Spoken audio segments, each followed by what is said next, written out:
No último fim de semana, o jogador Michel Bastos, do São Paulo, sofreu ofensas racistas na internet. Durante o lançamento da Superliga, atletas que também já foram vítimas de discriminação comentaram mais uma vez esse triste tema.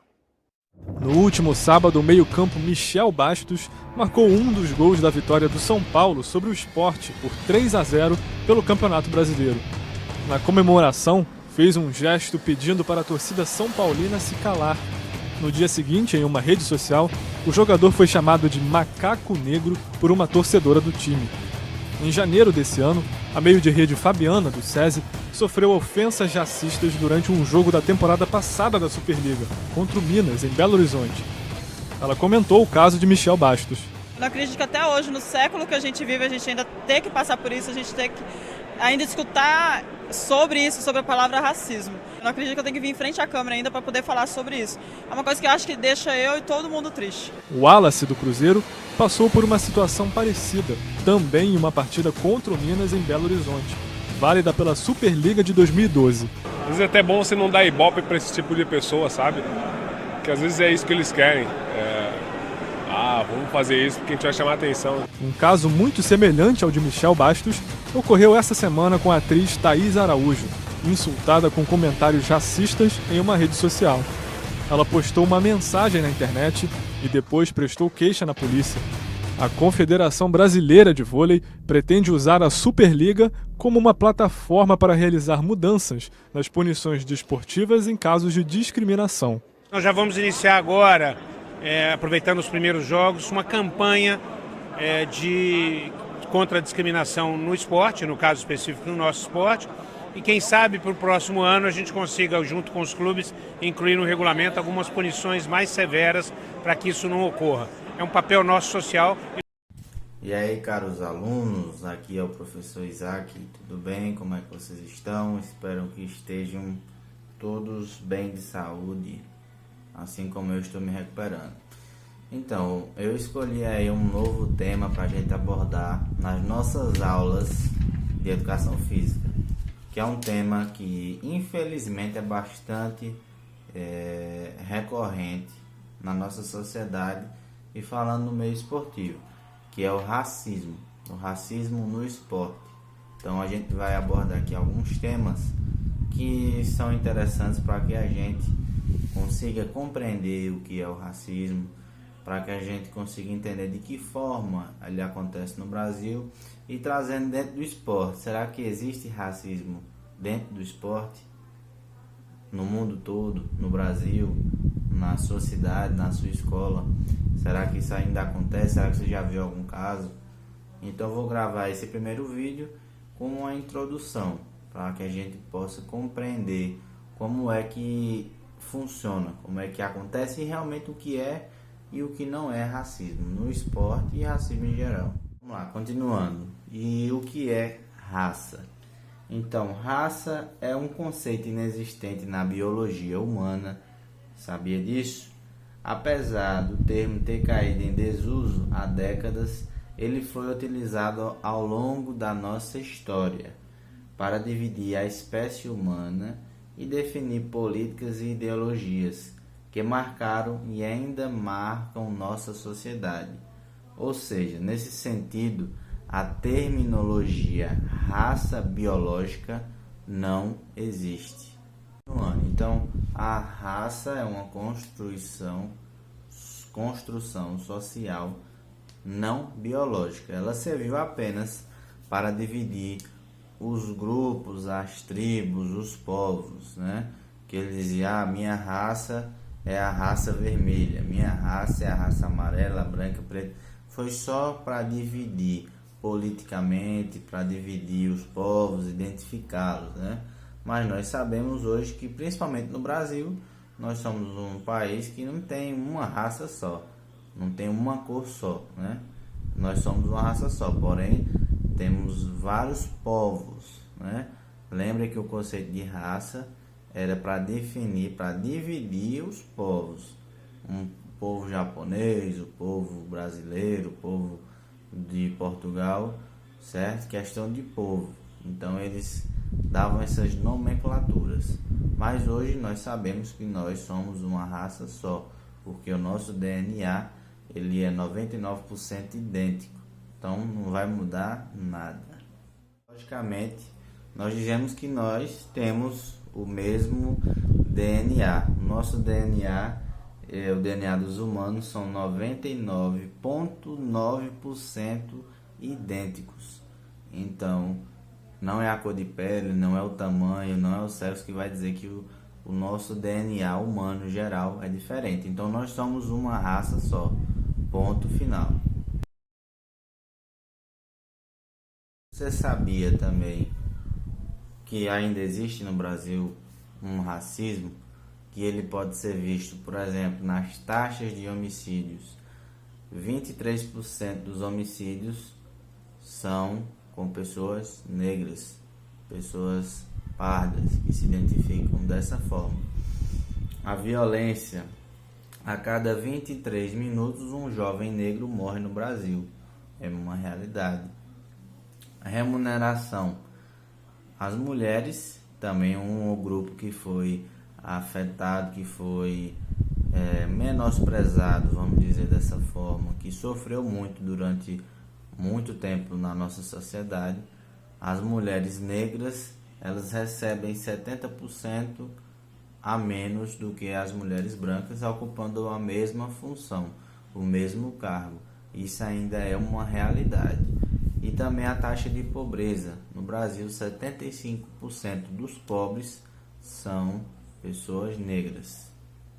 Você conhece o movimento Vidas Negras Importam? Acredito que você já ouviu falar nisso. Então, é um movimento ativista de caráter racional, né? Para que a gente possa refletir um pouco que o que aconteceu no passado, historicamente falando, da escravidão, relacionando diretamente ao povo negro, né, que foi escravizado no mundo todo, inclusive no Brasil, que foi o último país da América, América Latina, a libertar, a dar a carta de alforria aos escravos da época. O último país a dar liberdade. Então, isso não tem nem 300 anos, tem bem menos, né? Então, a Lei Áurea de 1888, se eu não me engano. E o que é que acontece nesse movimento? Eles reivindicam direitos que foram apagados, direitos que foram esquecidos só por conta da cor da pele, né? Os escravos, eles não tinham direito a ter um jeito de se vestir, um jeito de cantar, uma religião, um esporte. Tudo isso era criminalizado, tudo isso era proibido, né? Somente pela cor da pele. E nós sabemos que hoje nós já conseguimos refletir ao erro do passado. Então, será que aquelas coisas, aquelas discriminações pelo cabelo, o tamanho do nariz, o tamanho da boca, o porte físico, né? Será que essa pessoa vai ser melhor ou pior que eu por conta disso?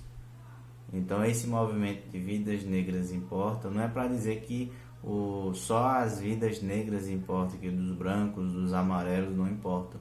É para reivindicar esse direito que foi apagado, que foi esquecido no passado, né? Então, é uma forma de compensar, de mostrar que o que acontece hoje não pode acontecer mais. Aquilo que aconteceu no passado não pode mais acontecer hoje. Essa discriminação, esse racismo, esse preconceito. Existe também um tempo nos Estados Unidos da segregação racial, que existiam transportes de negros e de brancos, escolas de negros e de brancos, hospitais de negros e de brancos, essa divisão. E no esporte, nas Olimpíadas, que nós sabemos que as Olimpíadas é para unir todos os povos, todas as culturas, celebrar a paz, a harmonia, o respeito, né? E nós tivemos aí atletas americanos no atletismo, que o pódio foi apenas de atletas negros. E eles, em sinal de protesto, quando foram receber a medalha,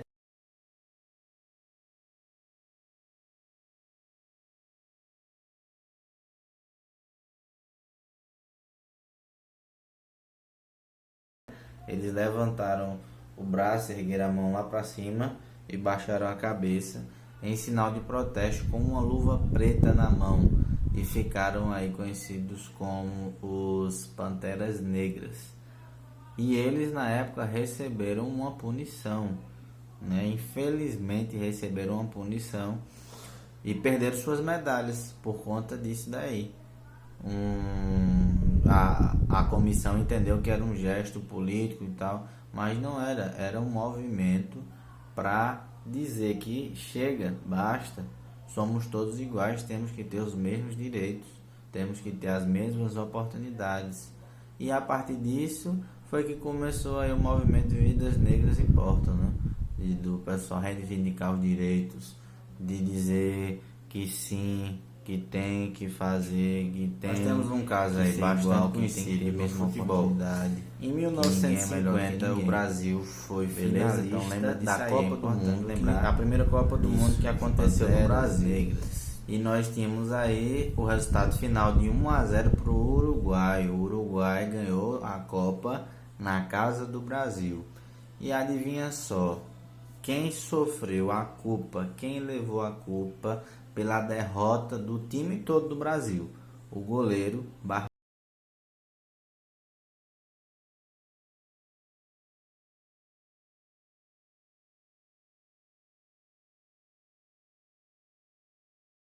Que foi um goleiro de cor negra, né, da pele negra, e ele foi o vilão da história. Foi culpado, a culpa foi dele. Então, a partir disso, teve-se um termo que dizia que goleiro não podia ser negro. E depois disso, o Brasil só foi ter outro goleiro na seleção, outro goleiro negro, em 2006. De 1950 ele só foi ter outro goleiro titular, outro goleiro em 2006, com Dida, que foi outro grande goleiro. Ou seja, aquele Barbosa, aquele goleiro, ele sofreu muito, entrou em depressão, tudo, já faleceu, e ele levava com ele essa culpa que a sociedade impôs a ele, né? Dizer, goleiro negro não presta para ser goleiro, negro não presta para isso, porque a gente sabe que isso não existe, né?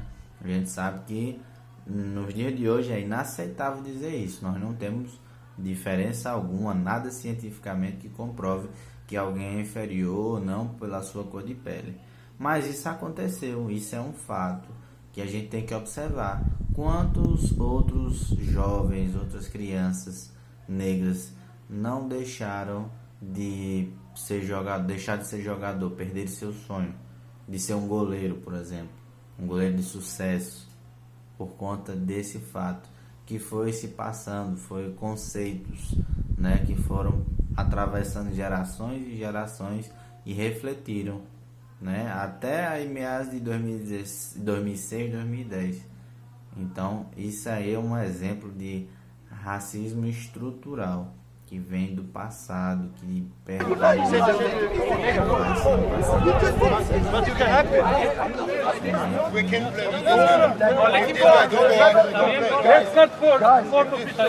Os jogadores do Istambul Basaksehir parecem dispostos a deixar o campo, hein? E que saiam todos os do Basaksehir, todos do Paris Saint-Germain, que a gente pare o futebol, cruze as pernas. Estão deixando o campo. Parabéns. É isso. Os jogadores do Istambul Basaksehir estão deixando o campo. É um momento histórico. O 8 de dezembro de 2020, tomara que entre para a história como o dia do basta. Porque nós hoje chegamos ao ponto mais baixo, mais rasteiro, mais inadmissível da intolerância, da estupidez entre as relações humanas.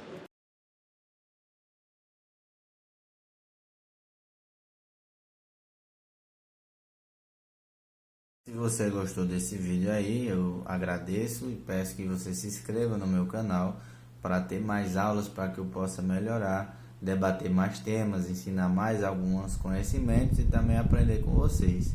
Se inscrevam, deixem um like e fortaleçam aí o professor. Até mais.